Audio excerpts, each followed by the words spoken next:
Apple's late 90s comeback didn't just save the business, it established a template for success that would propel the company into the stratosphere. Sit back and relax, this is tech's greatest comeback story.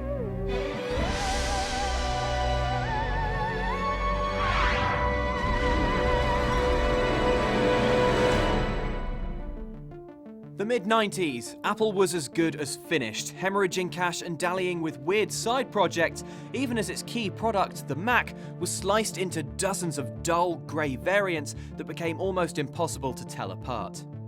In 1996, Apple lost $816 million, then over $1 billion a year later.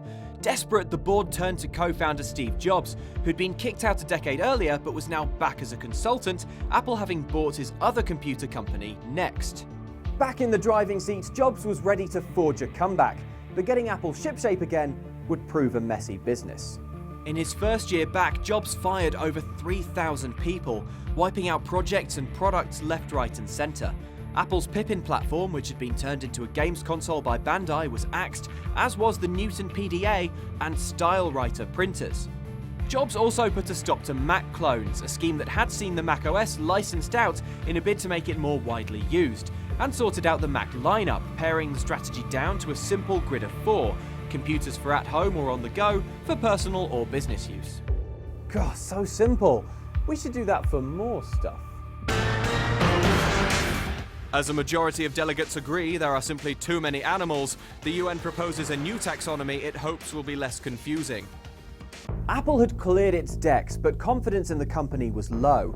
Jobs proved his determination, however, revealing a partnership with Microsoft at Macworld 1997.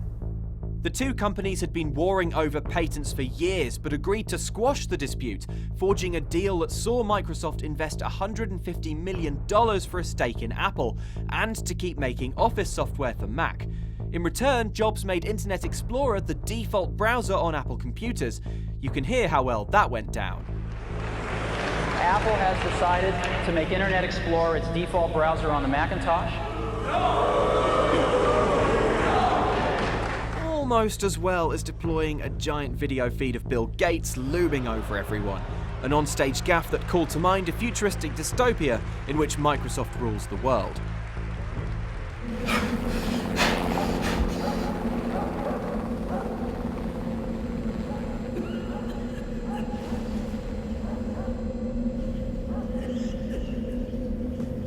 The tie-up worked, giving Apple breathing room to create the product that would define its comeback and wash away the memory of those boring beige computers. Having killed off the Performer range, Apple needed something new to sell to families.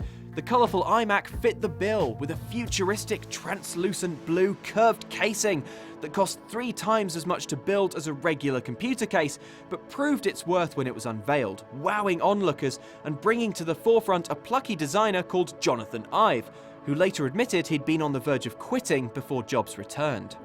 The iMac was the public face of Apple's comeback, and it worked like a charm.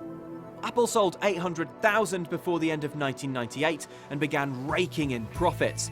Apple's comeback strategy didn't just save it from financial ruin, it established a template that worked, and over the next decade a focus on fewer, better products, strong design and powerful marketing would turn Apple from a company on the brink of destruction to one of the most powerful on the planet. What are your thoughts on Apple's comeback, and how do you feel about Apple today? Let me know and check back next time for another adventure in tech.